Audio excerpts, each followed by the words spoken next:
Hey guys, welcome back to another episode of Auto Amateur. In this video, I'm going to be changing the oil on my Porsche 911 991.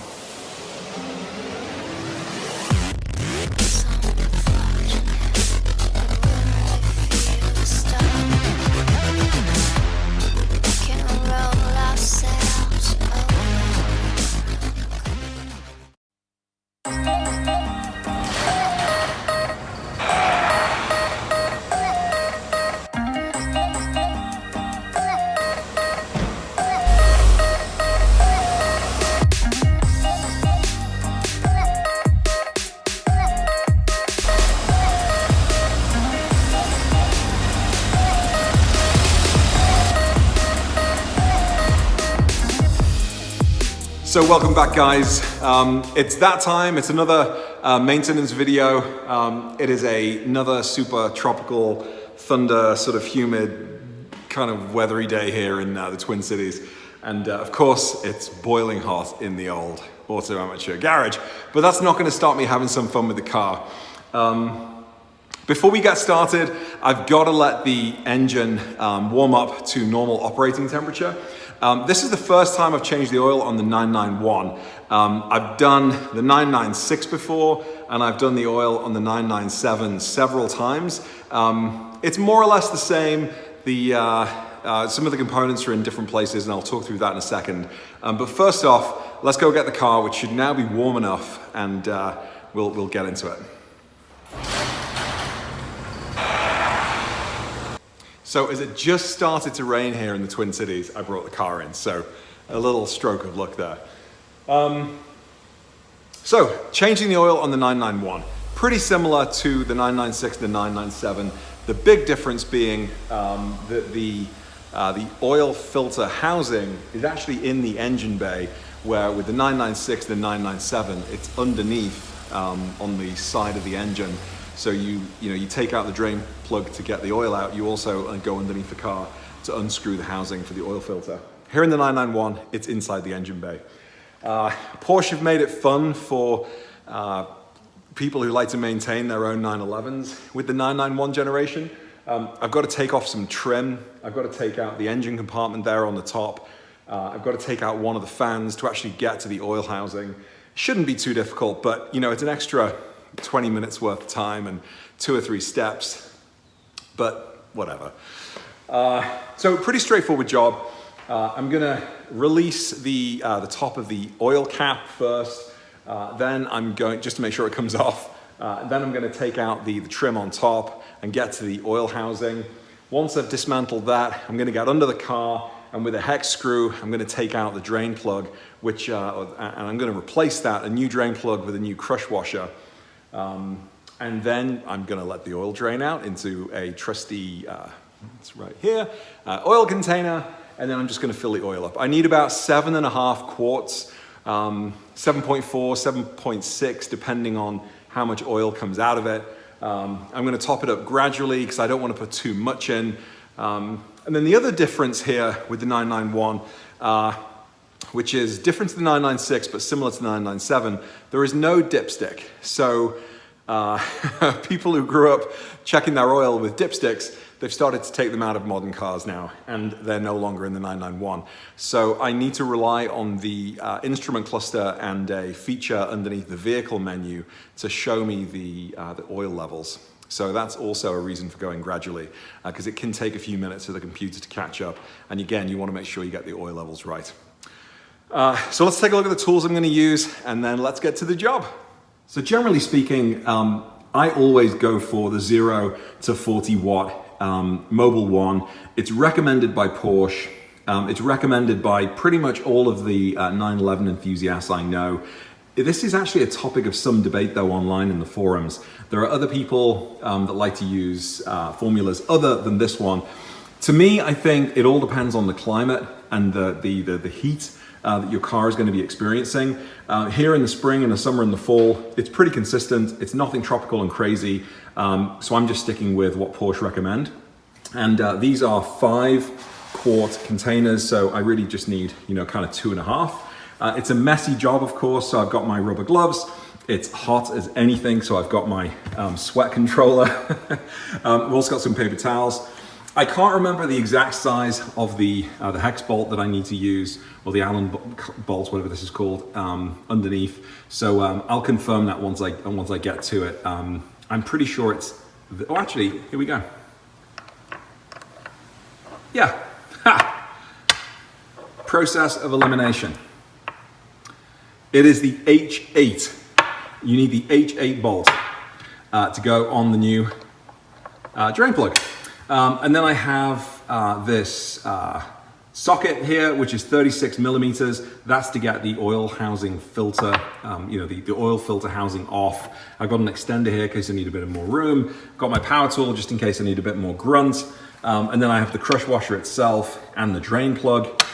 And then I'm using the K&N oil filter, which is supposed to be, better than just a regular filter or Porsche recommended. Higher flow, longer life, I don't know. I bought into it. It's like an extra 10 bucks, whatever. But it comes with a new O-ring. And that's pretty much it. One thing I will say, and I'm just gonna flip. Having done this a couple of times now and continue to research the videos online. In fact, Sarah In Tuned, if you watch her channel, which is hilarious by the way, she is awesome. She's got a great bunch of tips for changing the oil. And this crush washer is called a crush washer for a reason that I've learned. You need to replace it because when you put the drain plug back in, it actually creates an airtight seal and it crushes this little piece of aluminum down, aluminium, whatever. So when you remove it, you need to take it off because you want a fresh seal and you don't want any oil dripping. And the same goes for the O-ring around the oil filter housing. That also can potentially degrade with time because it's rubber and it gets hot in there. So you get a free one with the new component. So use it. So they're Auto Amateurs amateur tips for changing oil. Now let's get to the job and fingers crossed.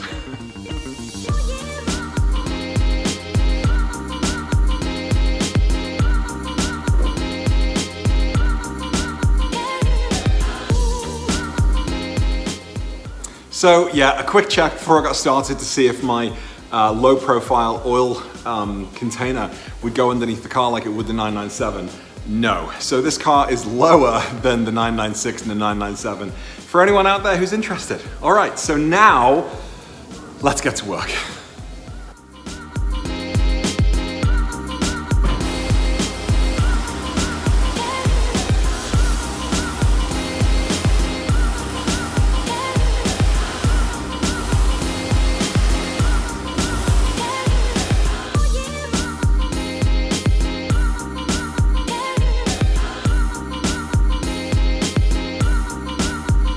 All right, first off, the engine bay. I'm just gonna release the oil cap just to make sure I can get it off. It would be a real bummer if I did all of this and then I couldn't get any oil back in the car, and I can, so that's fine. Now, the trim. First off, I'm gonna remove a small piece of plastic which sits on the inside grill here. Done. Then I'm gonna take off the engine compartment. These two fans are actually free floating. They kind of sit in mounts using little studs with ends to them. It's all very solid, but I've got to be careful as I pull it apart. So you can see here 1, 2, 3, 4, 1, 2, 3, 4 little imprints in the plastic. This is where the points are.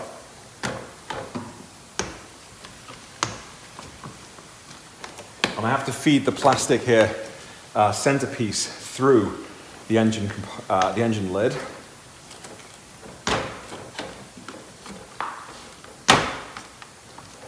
So that's it, off, super simple. And here you can see this is where these 4 pieces of plastic fit into the top of the fan on each side.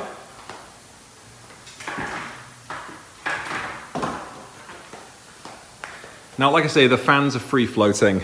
I'm gonna leave that one in. This one over here, you can disconnect. It's got a little piece of, a little electrical clip. And behind there is where the oil filter housing is. So that's what I need to get to.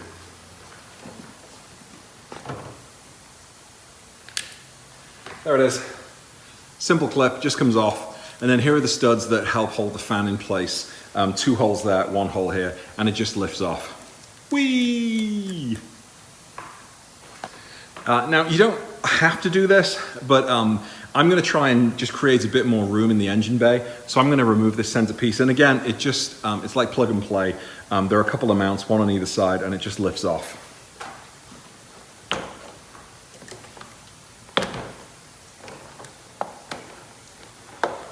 There is an electrical wire just here that controls the latch release to the engine container. So you've got to be careful not to pull that out of place.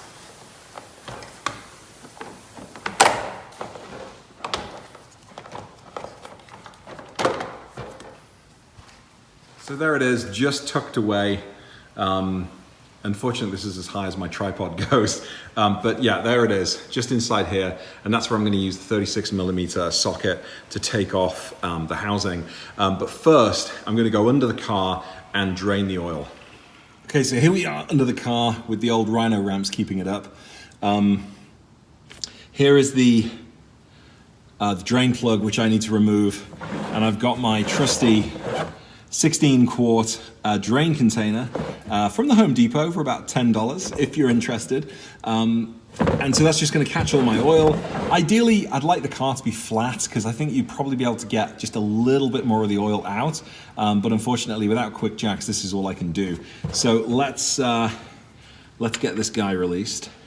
Oh, you know what? Look at that. It's a different size. So friends, I've hit a bit of a snag. The drain plug, the thread of the drain plug underneath the car has been destroyed. It's been threaded. Is that the word? Stripped. It's been stripped. So I can't get it off, which means I'm probably gonna have to go to Porsche Minneapolis and shit, that could be quite a big job. All right, video to be continued. So I'm at my friend Pat's house and he's doing all of the work behind me and I'm just taking it easy. But I couldn't for the life of me figure out how to get the drain plug off because it was threaded.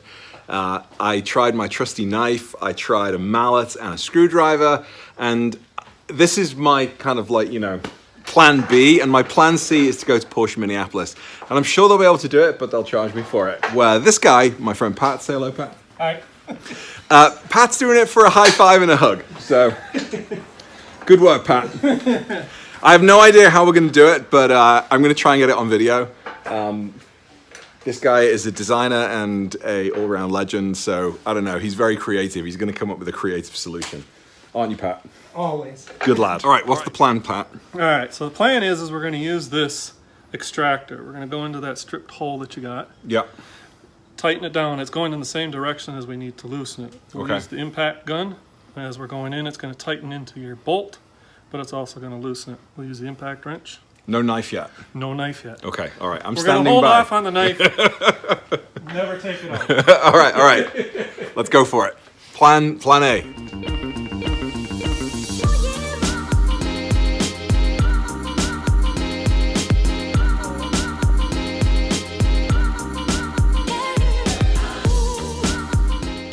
What I'm hoping to do is to tap it with a couple taps with the hammer. That'll get it in there, and then just start reversing it.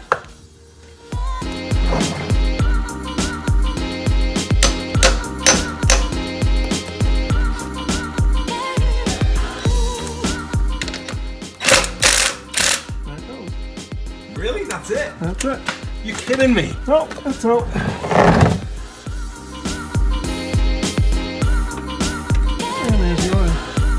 What an anticlimax. Oh, it's hot too. Good lad. So that's it. Let's take a look. There was already a knife taken to it. Where are we? Yeah, look. So I did. Okay. Well, no, not a knife. I had a chisel. Well, same thing. And I hammered the chisel into the side to try and make a groove and then try and hammer it round. But it didn't work. All I did was just get a really bad sweat on and actually hit myself in the thumb a couple of times as well. Well, that's in there. We'll have to use a screwdriver to pry it out or a hammer to knock it out. Very lucky here at Porsche of Apple Valley, Minnesota today. We have 3 911s in the garage. This is our friend David's, and he was one of the guys on the Tail of the Dragon trip. He has a 997 C2 with the GT3 body kit, very similar to mine. In fact, it wasn't until I saw David's just over a year ago that I knew for sure that I wanted this wing. And his is I think it's midnight blue, and it's an absolutely gorgeous setup. He's got an exhaust mod. It's been lowered. These aren't the regular wheels. His wheels are in the shop right now, but it's a really, really gorgeous spec. And then over here, we have Pat's silver 997 Carrera 4. David's is manual, Pat's is automatic. And I'm gonna get Pat to just tell us a little bit about his car. It's another nice example. Okay, Pat, so tell us about your car. It's a 2006 C4. Bought it in December of last year, so that would have been 2017. I came to test drive it with you, right? You did. You actually were the first one to drive it before I drove it.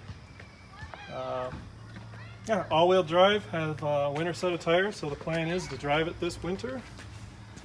That's a successful steering wheel swap done by Auto Amateur. That's right. That's right. Successful steering wheel. You witnessed it. You did it. I did it. I did it. No knife involved. No. Luckily, there was no knife involved. Let's go take a look. And it's been lowered? It has been lowered, yes. There's a coilover kit. Next plan is a GT3 RS rear spoiler. Oh, and yeah. New hood emblem. New hood emblem, yeah. Yep. That goes very well with this spec. Yes. Not like my black Mordor one, which is now gone. So the plan is a GT3 RS rear spoiler, which we got over there in the corner, and some new rims and some side graphics, and she should be good.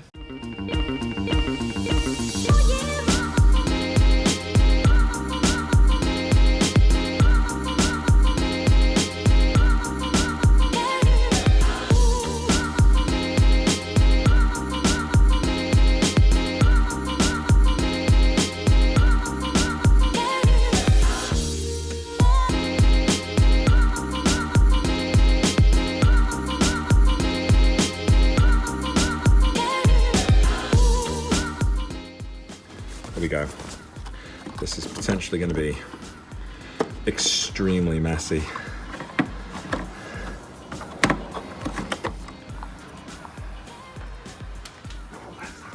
I know this is pretty hot. Here we go. Easy.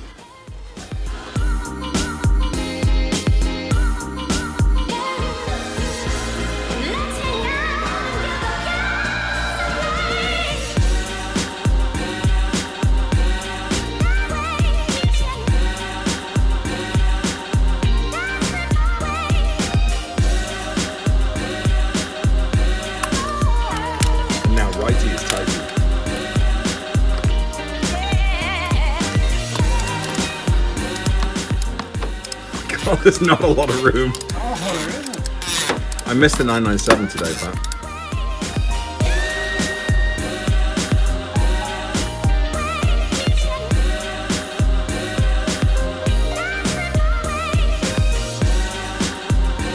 Okay, almost there. So I've got the new drain plug, I've got a new crush washer, and I've got the debris that goes into the bottom that's going to allow us to tighten it.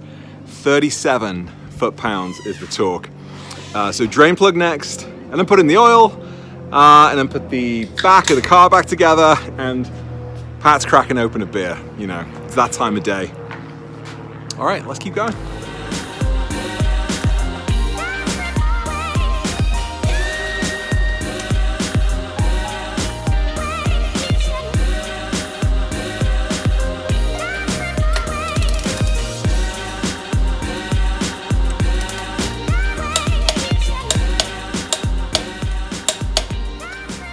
Here's what smart people do.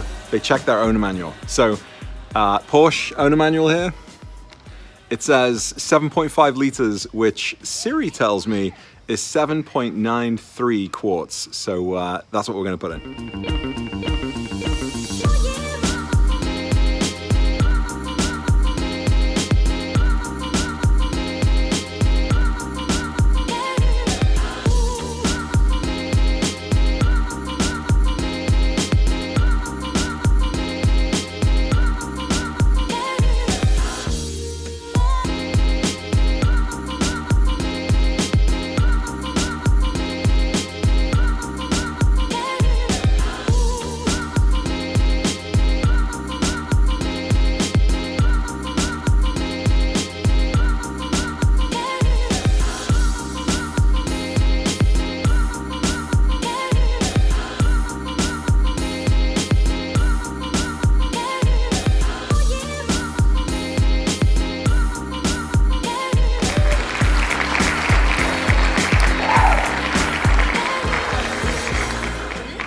So guys, thanks for watching. This video started at my house, and about 3 or 4 weeks later, it's finished at Pat's house, or Porsche of Apple Valley as it's known. Like, subscribe, and let me know what you think about the video, and I'll see you in the next one soon. Bye.